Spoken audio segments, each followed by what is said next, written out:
Ədəbi gecə. 1942-ci ilin qışıdır. Almanlar Moskvaya yaxınlaşıblar. Biz həmişəki kimi İlikogildə soba qırağında oturub isinirik. İllarion Sovet Məlumat Bürosunun xəbərini oxuduqdan sonra qətiyyətlə bildirir. Hitlerin kitabı bağlandı. Almanlar Moskva altındadılar. Bir addım da irəliləyə bilmirlər. Bəs ikinci cəbhə haqqında nə xəbər var? Müttəfiqlər tələsmir. İngiltərə hiylə işlədir. Amerikadan yapışıb deyir ki, Sovet İttifaqından üz döndər, mənə kömək elə. Amerikada deyir ki, özüm bilərəm.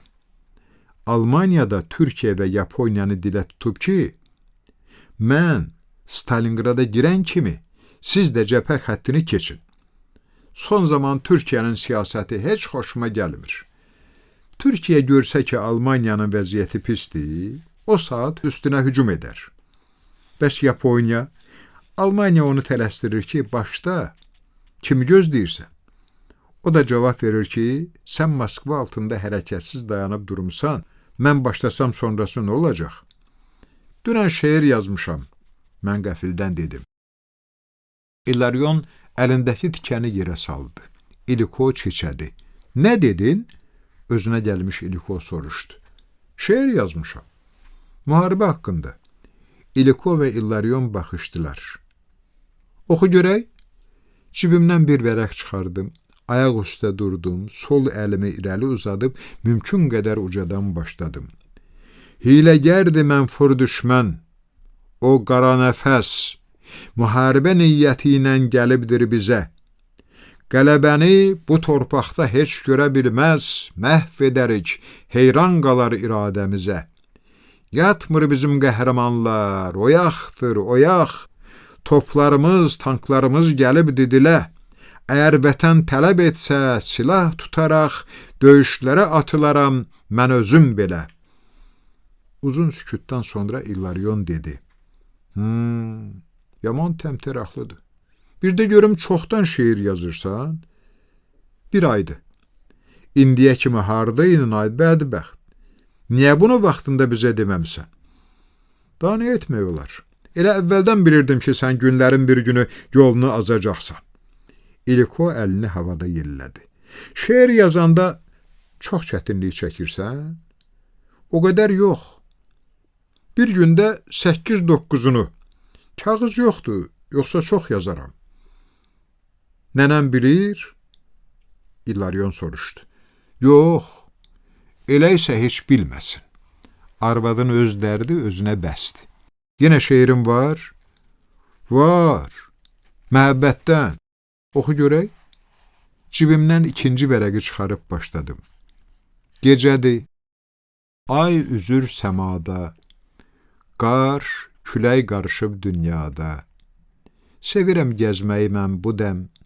Ağlaram sevincdən nə olar? Gözümü heç yuma bilmirəm, lap dəli olmuşam, qardaşlar. Sözün nədir? Deyə İllarion soruşdu. Son misrası yaxşı yazılıb. Məhəbbətdən bir kəlmə də yoxdur ki. Uşaq utanır da. Axı bu şeirdir. Şeirdə hər şeyi demək olmur, deyə izah etmək istədim. Şeir əgər məhəbbətdəndirsə, məhəbbətin heç olmasa adını çəkmək lazımdır. Bəsdir görək, bir adam yuxu bilməyə, gecə səhərə qədər gəzib dolana, az qala ağlını itirə, səncə bu məhəbbət deyil, bəs nədir? İllarion dedi. Düz danışmırsan. Misal üçün, elə bizim bu İlikonu götürək. Həmişə gecələr yazıb dolanıb, deməli o aşıqdır. Çox çərənləmə ha. İliko yerindən sıçradı. Sizin şeirdən nə başınız çıxır, deyə incidim. İllarion məni qucaqlayıb, mehribanlıqla dedi. Sənin başqa dərdin var, əzizim. Mən bilirəm adamlar niyə şair olurlar. Sən yazmağında ol, məhəbbətin var olsun mənim balam. Pərt halda İllariona qulaq asırdım. Mənə elə gəlirdi ki, o mənim ürəyimi ovucunda tutub. Bütün orada yazılanları oxuyur. İlk məhəbbət. Çiqogidze, mən.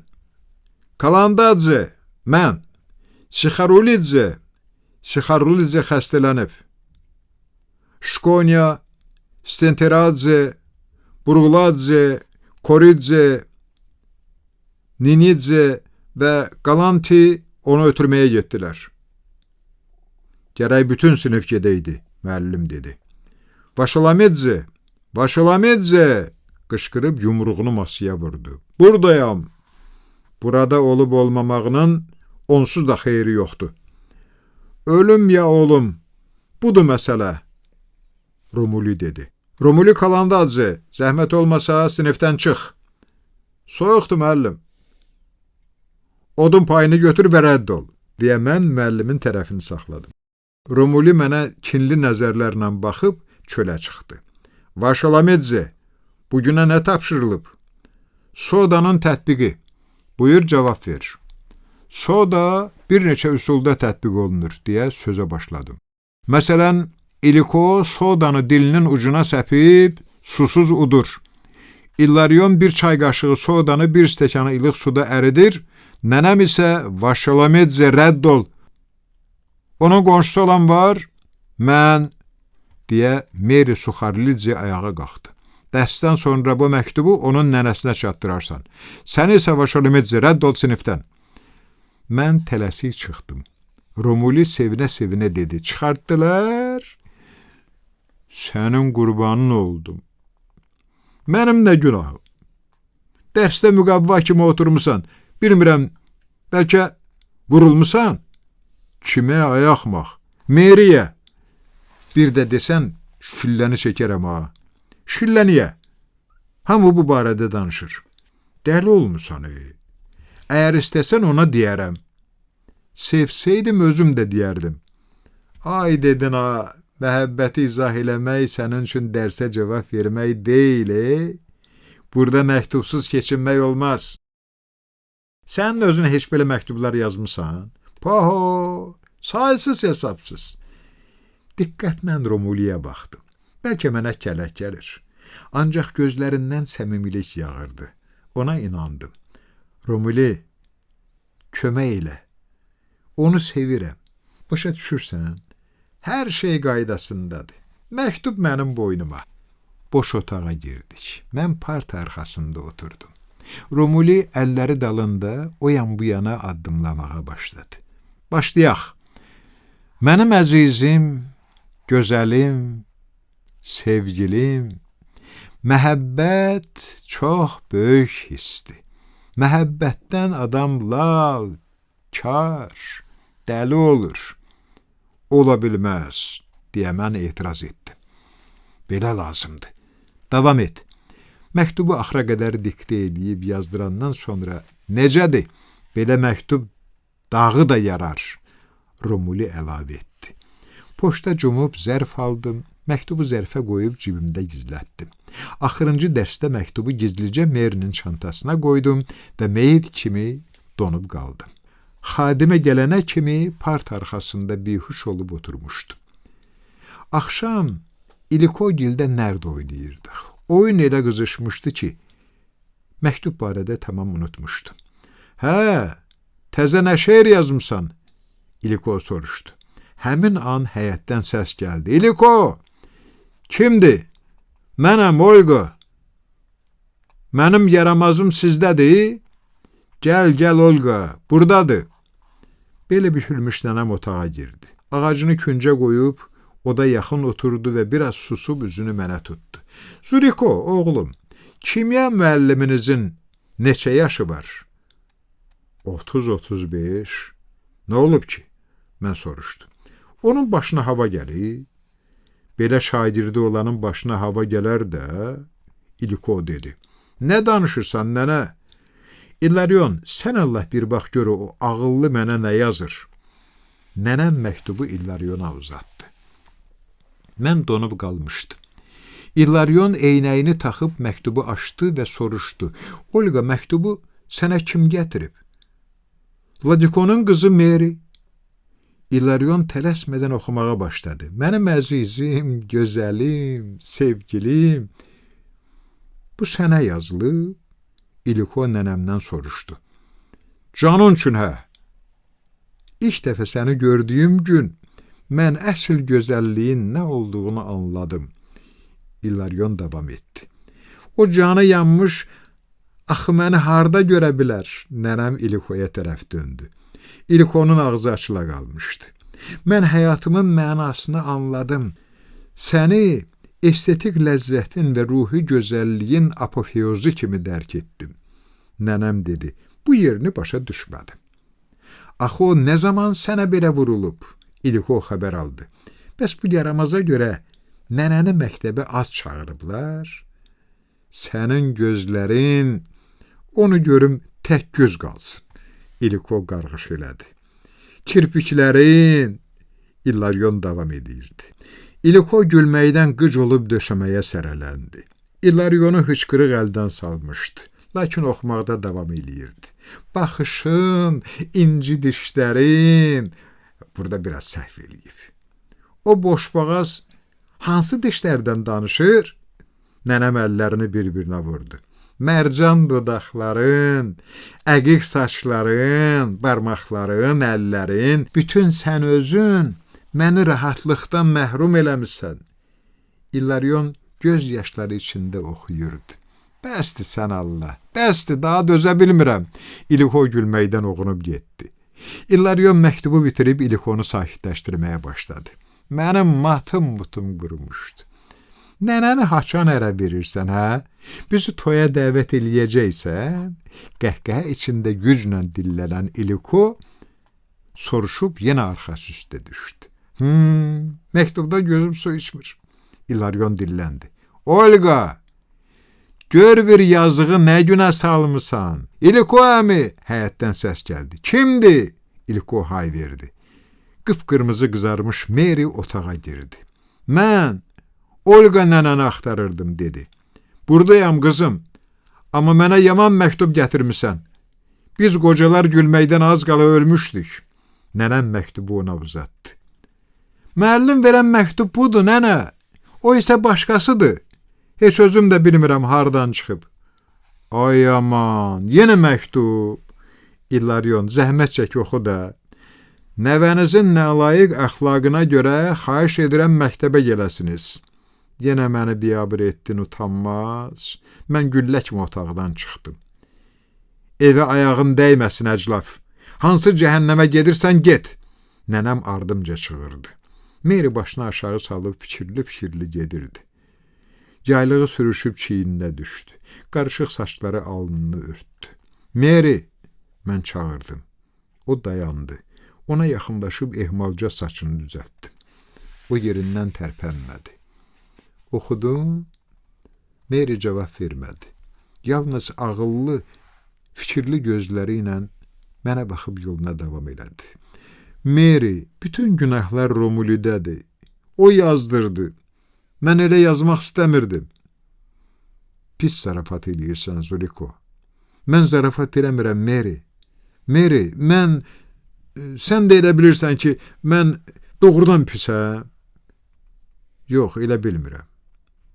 Biz yanaşı addımlayırdıq. Qar ara vermədən yağır, soyuq külək əsirdi. Evimizin qar basmış çinarın yanından keçib getdik. Sənə soyuqdur? Hə, soyuqdur. Mən kürkümü çıxarıb Mary'nin çiyninə saldım.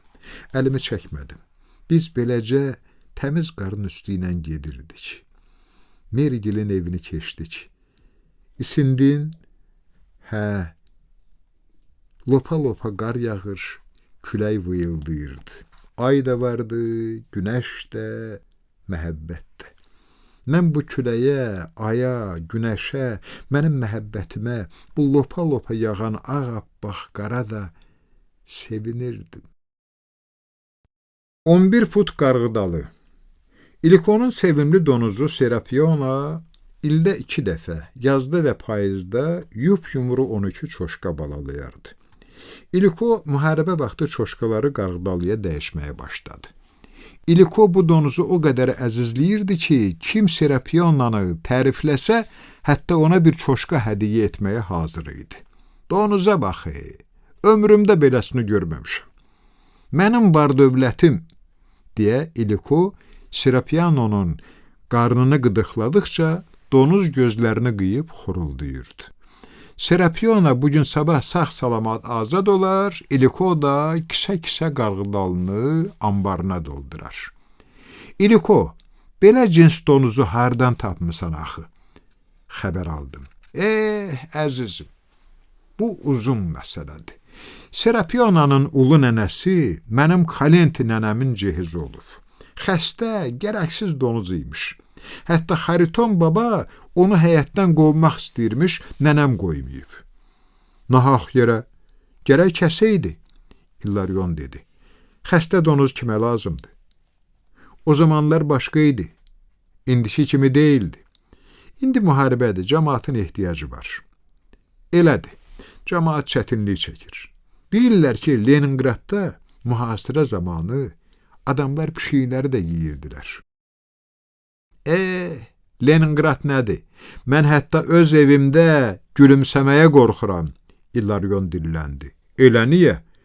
Ona görə ki, mənim xoruzum dişlərimi görən kimi çalağana dönüb üstümə çıxıyır. Elə bilir ki, ağzımda qarğıdalı dənələri var. İliko süfrəni hazırladı. Yemək zamanı nitqə başladı. Zurikela, bilirsən də, bizim əcdadımız meymun olub. Sənin əcdadın ancaq meymun ola bilər, İllarion əlavə etdi. Elimdə zəif olsam da hesab eləyirəm ki, bu fikir doğru deyil. Məncə, müxtəlif adamların əcdadları da müxtəlif olub. Məsələn, götürək Serapion Spirtaladzeni. Məncə, onun əcdadı donuz olub.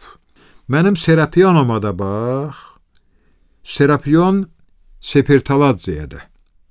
Gör, necə oxşuyurlar bir-birinə, deyə İliko sözünə davam elədi. Mən bu barədə Serapion Spirtaladzeyə deyərəm, onda bilərsən əcdad nədir? İllarion onu hədələdi. Getdi, bunu o özü də bilir. İliko cavab verdi. Başqa bir misal çəkim. İllarionu görürsən, yaxşı bələdsən də ona. Mənə baxaraq davam etdi. İllarion diqqətini topladı.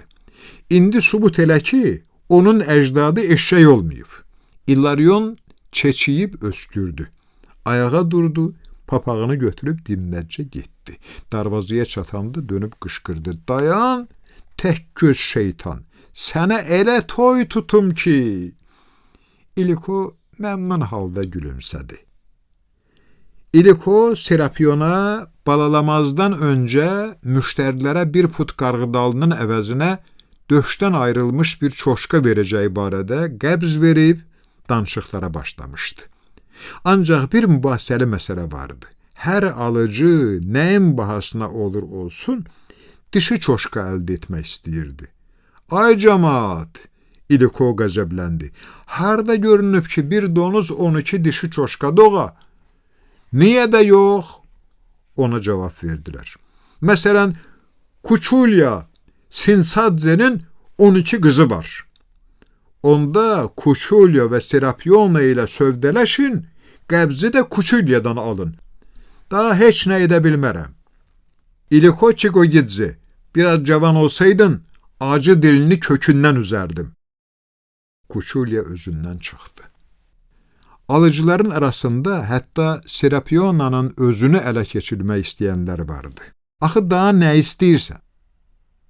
Surebidən gəlmiş aslan əl çəkmirdi. Bir donuza bir at verirəm. Razılaşdıq? Ged axtar, bəlkə başqa axmaq tapdın, əziz aslan. İndi müharibə zamanıdır, atı məndən alıb süvariyə götürə bilərlər. Serapionaya heç vaxt dəyməzlər. Hələ ki gec deyil, donuzu sat. Onsuz da əcəli çatıb. Bugün sabah Hitler gələcək. Olmaya Hitler mənim donuzum üçün bizə hücum eləyib, hə? Aslan ümidsizcəsinə əlini yelləyib getdi. Bir gün axşam İliko bizim əzgil ağacının altına bir kisə qarğıdalı atdı. Bu nədir İliko? Nənəm soruşdu. Dünən Serapionanın balaları üçün 11 qəbz verib, əvəzində 11 put qarğıdalı aldım. Payızadək bəsimdi. Niyə 11? Nənəm təəccübləndi. Axı Serapiona həmişə 12 çoşka doğur. Çoşkanın birini Zurikoya bağışlayıram. Bu da qarğıdalı. Olga, özün bilirsən ki, bu avaranı çox istəyirəm. İlahi, İlikonu xoşbəxt elə. Qoy evi həmişə işıqlı olsun, deyə nənəmin gözləri doldu və İlikonun alnından öpdü. Bu gecə dəyirmana gedəcəyəm. 1 saatdan sonra dalımca gələrsən. İliko mənə dedi. Dan yeri təzəcə sökülürdü ki, mən və İliko çiynimizdə un kisələri evə qaydırdıq. Birdən dəhşətli qışqırtı eşidildi. İliko dedi, qışqıran Maşikodur. Olmaya bədbəxtin oğlundan xəbər gəlib. Mən ildırım kimi Maşikonun həyətinə tərəf şığıyıb, çəpərə yaxınlaşanda yerimdə donub qaldım. Serapiona darvazanın ağzında uzanıb yazıq-yazıq xortulduyurdu. 12 balaca ölü çoşka da yanındaca tökülüb qalmışdı. Çoşkaların 12'si də dişi idi. Nə olub Maşiko? Dedim. Bədbəxtlikdir Zurikela, bədbəxtlik. Bax, hasarın bu deşiyindən özünü soxdu həyətə. Bu da nəticəsi. Neçə dəfə demişəm, ay qoca şeytan, donuzda gözün olsun. Sözmə qulaq asmadı, indi qoy çəksin cəzasını. Qonşular yığıldı. İliko həyətə girəndə ayaq üstə güclə dururdu. Donuza baxıb papağını hisslə yerə çırpdı. İlahi, indi mən nə edim? Özünü ələ al, İliko, səsləri eşidildi. Allaha şükür, donuz kesaq salamatdır, arxayın ola bilərsən. Bəs müştərilərimə nə cavab verim? O da bir təhər düzələr. Ay qonşular, ay nəcib insanlar, gələn doğuma qədər gözləyə bilərsinizmi? İliko müştərilərə baxdı. Araya olduqca əzablı bir sükut çöktü. Kimsə soruşdu. Hə, nə deyirsiniz? Gözləyək? Başqa əlacımız yoxdur. Qarğıdalını geri istəməyəcəyik ki. İstəsən də, ay verdi ha. Hamı, hətta İliko da güldü. Birdən Separion Separalidze qəzəblənmiş halda cəmaatın içinə soxuldu. Bura bax, taygöz şeytan, axırıncı dəfə xəbərdarlıq eləyirəm. Ya o lənətə gəlmiş donuzunun adını dəyiş, ya da özümə cavabdeh deyiləm. Şahidlərin yanında deyirəm, ha. Dəlisən ya sarxoş. Niyə bağırırsan? İliko acıqlandı. Hələ bir soruşur da. Camaat evimin qabağına yığışıb deyir ki, eşitmisiniz, Separion çoşqalayıb. İkinizi də öldürərəm. Səni də, sənin o lənətə gəlmiş donuzunu da. İliko da cemaatla bərabər gülməkdən oğunub getdi. Adamlar Separion'u güclə apardılar. Qonşular yavaş-yavaş dağılışdılar. Ancaq mən, İllarion, İliko və Separiona qaldıq. Donuz məni məhv etdi, deyə İliko köksünü ötürdü. İllarionla mən İlikonu evə apardıq. Kəmal attestatı. Bizim ailədən cəbhəyə gedən olmasa da, hər gün yük maşınlarında kəndə qayıdan şikəst, yaralı əskərləri qarşılamağa hamı kimi mən də gedirdim. Tanış olmayanlar həyəcanla gülümsüyür, tanışlar isə mehribanlıqla başımı sığallayırdılar. 1945-ci ilin yazı idi. Məktəbdə dərslər qurtarmışdı. Biz buraxılış imtahanlarına hazırlaşırdıq. Mary ilə hər günkü kimi bu səhərdə kəndin qırağında yerləşən köhnə, sahibsiz dəyirmandakı böyük qoz ağacının kölgəsi altında oturub dərs eləyirdik. Mary imtahana düşəcək şeirləri oxuyurdu. Sonra mən də özümünkiləri. Bu şeirlər proqramda olmasa da, mən mütləq onları imtahanda oxuyacaqdım. Mary dizlərini qucaqlayıb uzaqlara, mavi səmada parça-parça üzərək güclə gözə çarpan ağ buludlara baxır, mənsə şeir oxumağa davam eləyirdim. Hə, yenə şeir qoşursan, birdən lap qulağımın dibindən İllarionun səsini eşitdim. İlan çalmış kimi sıçrayıb geri döndüm. Salam İllarion, imtahana hazırlaşırıq. Görürəm necə hazırlaşırsınız. İlarion oturdu. İşləriniz necə gedir? Bitiririk İlarion dayı. Mary cavab verdi. Bitirirsiniz yoxsa təzə başlayırsınız? Nə danışırsan İlarion? Bircə imtahanımız qalıb, mən dedim. Əzizim, sizin imtahanlar hələ təzə başlayır. İlarion tütün kisəsini çıxarıb papiros eşə-eşə dedi. Əziz balalarım, insan həyatı dəyirmana bənzəyir. O çarxı görürsünüz? Çarx taledir, Nabalçadan axan su isə insan həyatı. Su böyük qüvvədir. Sən bu qüvvəyə necə istiqamət versən, dəyirmanın çarxı da o cür fırlanacaq. Dəyirmana cürbəcür adamlar gəlir. Birisi un üçün, birisi yarma üçün, üçüncüsü boş-boşuna gəlib dəyirman daşının gürültüsünə qulaq asıb gedir. Qızım, sən şəhərə gedəcəksənmi? İlarion birdən Mary'dən soruşdu. Yox, İlarion dayı, gedə bilməyəcəyəm. Eybi yoxdur. Elə olsa, Zuriko da bizdən uzaqlaşmaz. Mary utanıb başını aşağı saldı. Bütün dünya sizin üzünüzə açıqdır, balalarım. Bütün dünya. Mən və İliko isə o köhnə daşa bənziyirik, deyib İlarion həyətin ortasına atılmış dəyirman daşını göstərdi. Kemal atestatını bizə xüsusi hallarda klub kimi istifadə olunan çay qəbulu məntəqəsində təqdim etdilər. Tədbiri musiqi ilə müşayiət eləmək üçün dəfində iştirak edən çalğıçıları çağırdılar. İclasdan əvvəl çalıb oynadıq. Nəhayət günorta hamı bir yerə yığıldı və iclas başlandı. Rəyasət heyətində müəllimlərlə fəal şagirdlərin valideynləri oturmuşdular. Nənəm xəstə idi, iclasa gəlməmişdi. Direktor giriş sözü ilə başlayıb bizi təbrik elədi, uğurlar dilədi. Məktəbi bitirən hər bir şagirdin müxtəsər xasiyyətnaməsindən sonra ona Kemal atestatı təqdim edir, şəkil çəkən Pavluşa da şəkillərini çəkir və təbrik musiqisi səslənirdi. Təntənəli iclasdan sonra hamı dağılışdı. Nənəm atestatımı görəcək ağladı. Mənə ölüm yoxdur, dedi. Sonra birdən ciddiləşdi, əyri-əyri mənə baxdı, atestatı stolun üstünə qoydu və otaqdan çıxdı. 15 dəqiqədən sonra qayıtdı. Dalınca İliko və İllarion. Nənəm dedi, əyləşin qonşular. İliko və İllarion oturdu. Hə, yenə də oyun çıxartmısan? İllarion soruşdu. Kemal atestatı almışam. Atestatı ona uzatdı. Sizi elə ona görə çağırmışam. Siz Allah deyin görüm, bu həqiqi atestatdır. Qorxuram, keçənilki tərifnamə kimi başqasının ola, nənəm dedi. İliko və İllarion atestatı məndən alıb dönə-dönə o yüz bu yüzünə baxıb yoxladıqdan sonra nənəmə verdilər. Atestat onundur, şübhə ola bilməz. Əvvəla o təmiz blank tapa bilməzdi. İkincisi, möhür həqiqi möhürdür. Üçüncü də atestatın gerisi rus dilində yazılıb. Bunu isə bizim Zablonanın bir şagirdi də yaza bilməz. Nəhayət, qiymətlərin arasına heç olmasa bircə 4 soxulardı. Halbuki qiymətlərin hamısı 3'dür. Məni sakitləşdirdiniz. Nənəm rahat nəfəs aldı. Yaxşı, gəlin məsləhətləşək görək, bu harda oxumalı, hansı peşə sahibi olmalıdır? Adamın bir planı olar ya yox, deyə İllarion mənə yaxınlaşdı. Hara daxil olmaq istəyirsən? İliko soruşdu. Mən çiyinlərimi çəkdim.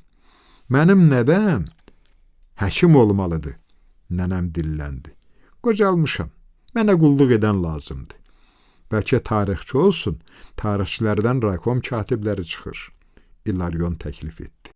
İliko başını buladı. Mən onun yerinə olsam, hüquqşünaslığı seçərəm.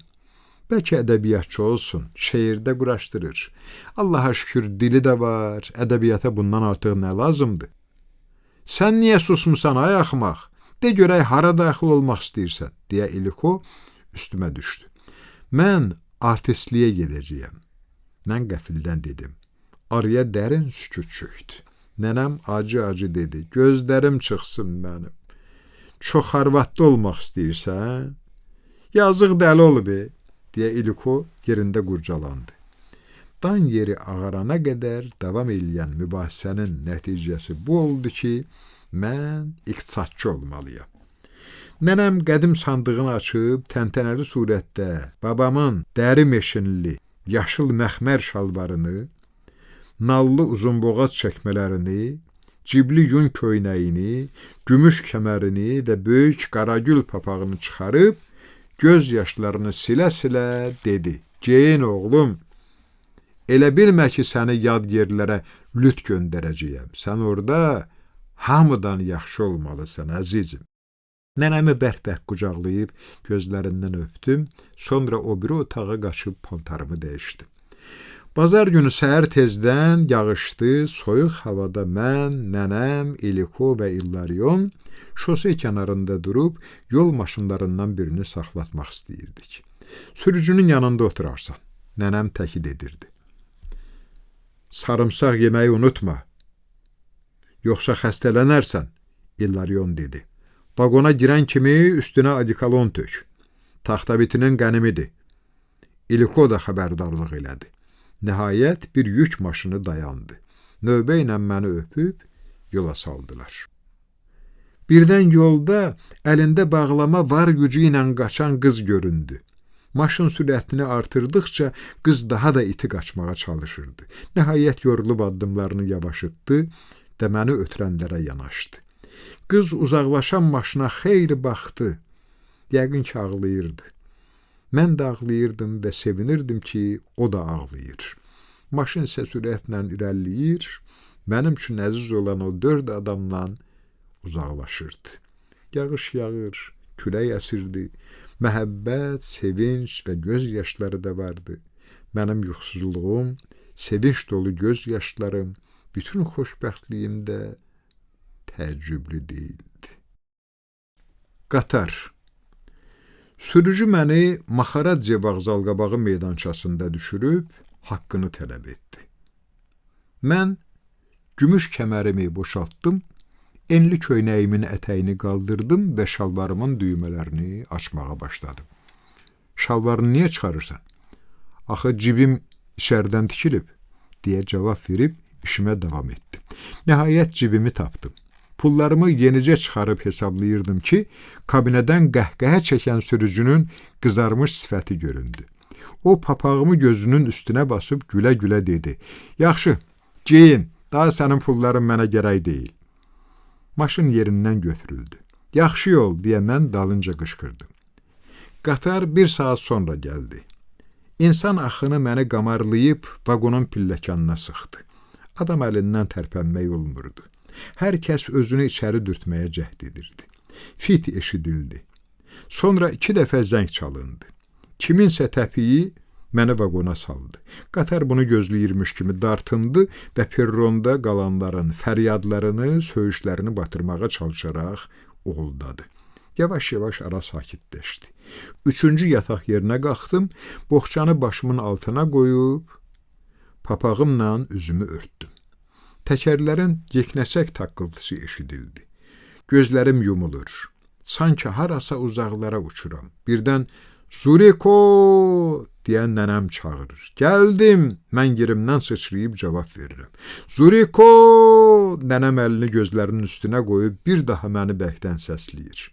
Qatarın fiti nənəmin həyəcanlı səsinə qarışır. "İllaryon! İliko! İllaryon!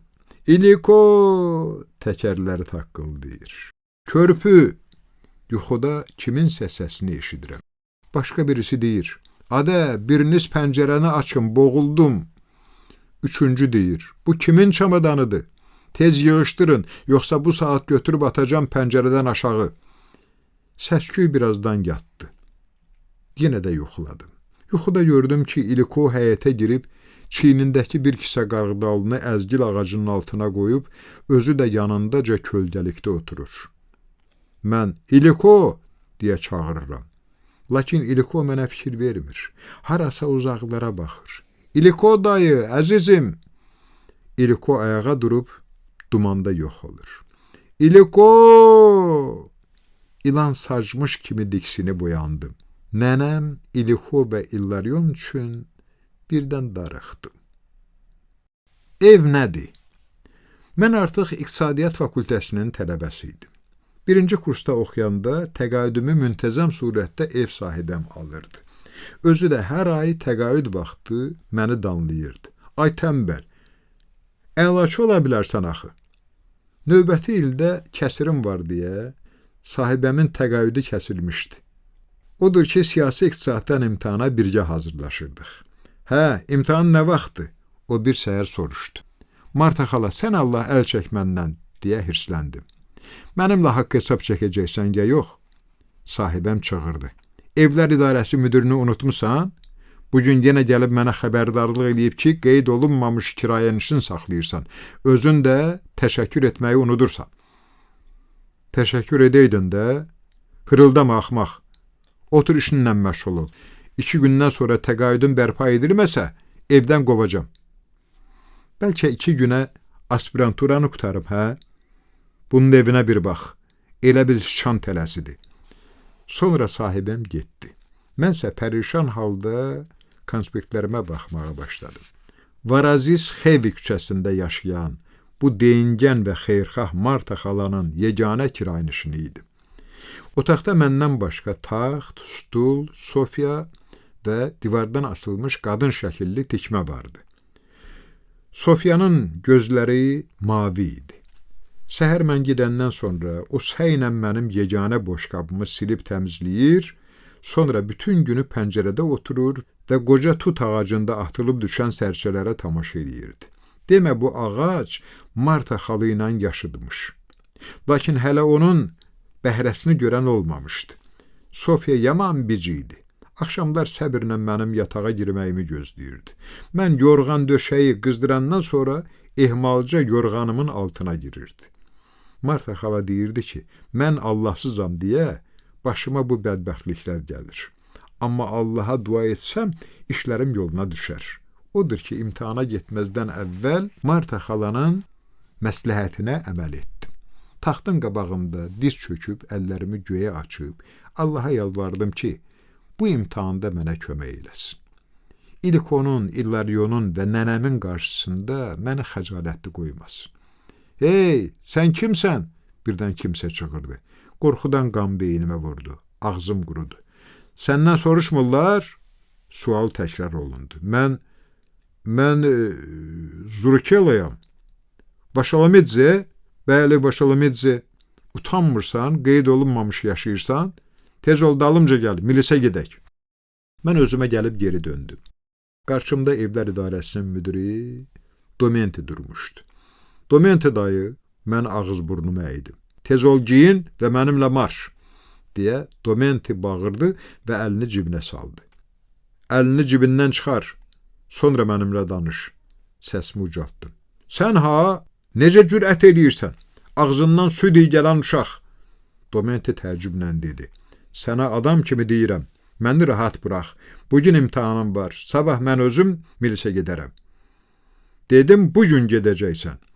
Başa düşdüm ki, Domenti zarafat eləmir. 5 dəqiqədən sonra biz Varazic küçəsi ilə üzü aşağı enirdik. Çox mərhəmətsizsən. İmtahana getmək istəyirdim. Sənsə məni milisə çəkirsən. Sənin vicdanın var. Bax, qeyd olunmamış yaşayırsan və heç düşünmürsən ki, sənin yerinə mən cavab verəcəyəm. Deyəcəklər ki, Domenti qeyd olunmamışları gizlədir. De görək, mənə heç bir qəpik də olsun vermisən? Yox, bax belə ha. Otağa nə qədər verirsən? Ayda 250, deyə mən cavab verdim. Səndə bu qədər pul hardan? Nənəm göndərir. Nənəndə hardan? İllaryondan borc alır. Bəs İllaryonda məhsulu yaxşı olarsa çaxır satır, olmasa İlikodan borc alır. Bəs İliko hardan tapır? Əl çəkəcəksən məndən ya yox? Bəs sənin özünə kim pul verir? Heç kim. Ona görə də səni milisə aparıram. Açıq de, məndən nə istəyirsən?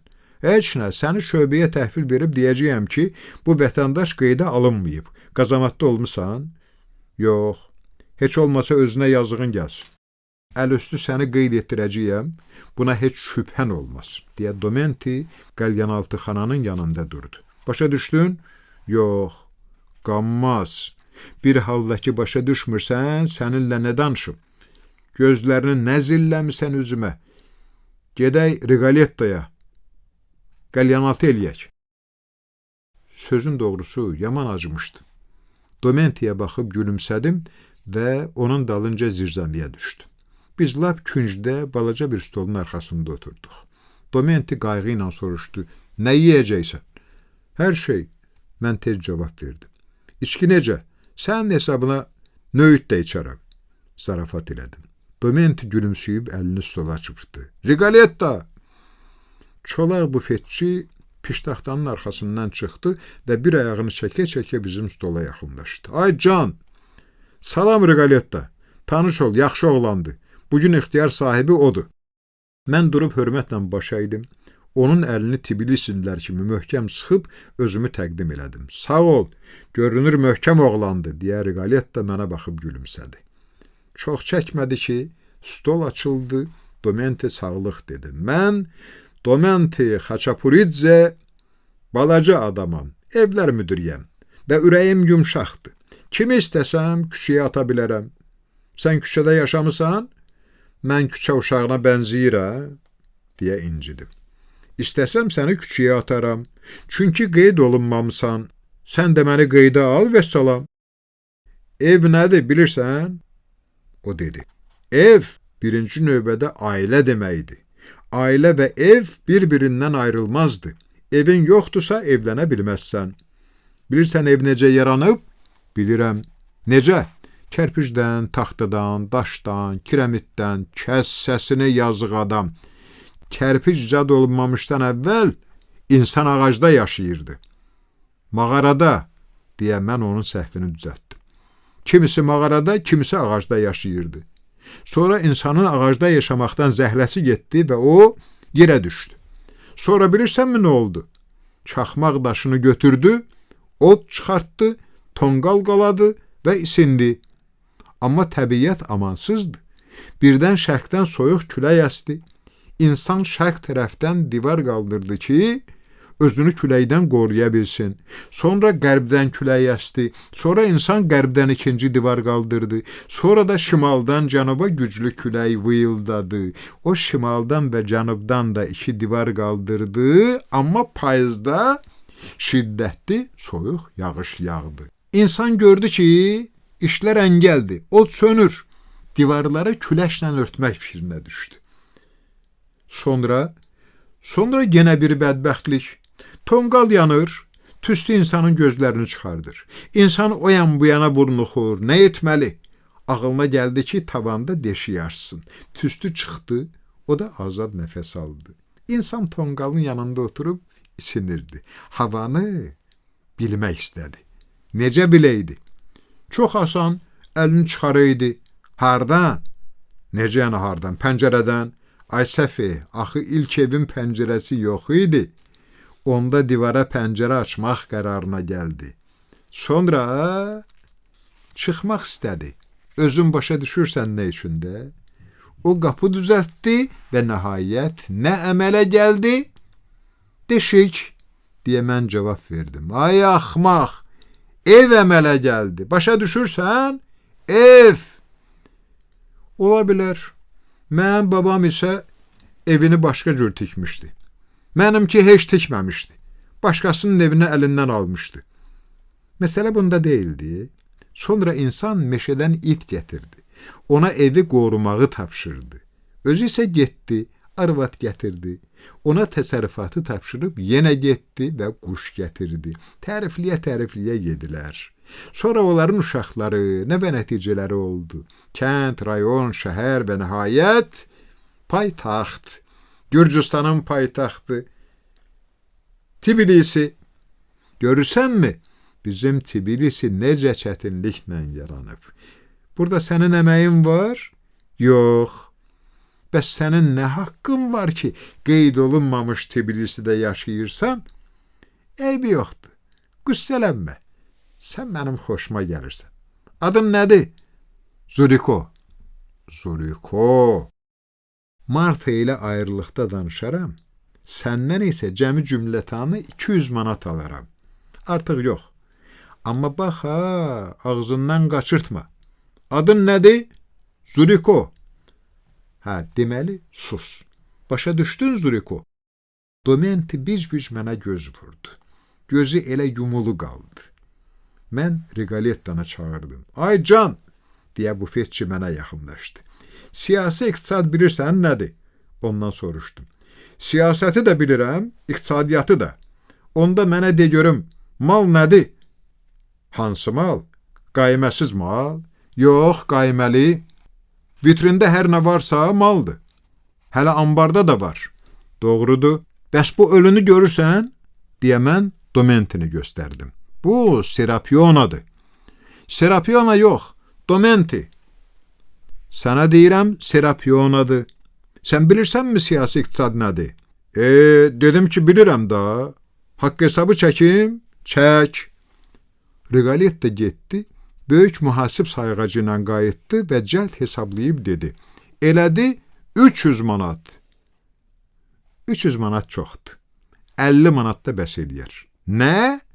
Deyirəm ki, 50 manat versən, maşına çatar. Piyada getmək istəmirəm. Bilirsən nə var? Rigolettonun əlində bir arşın uzunluğunda bıçaq parıldadı. Məni öldürmək istəyirsən? Pulları çıxart. Bufetçi boğuq səslə dilləndi. Ciblərimi axtar.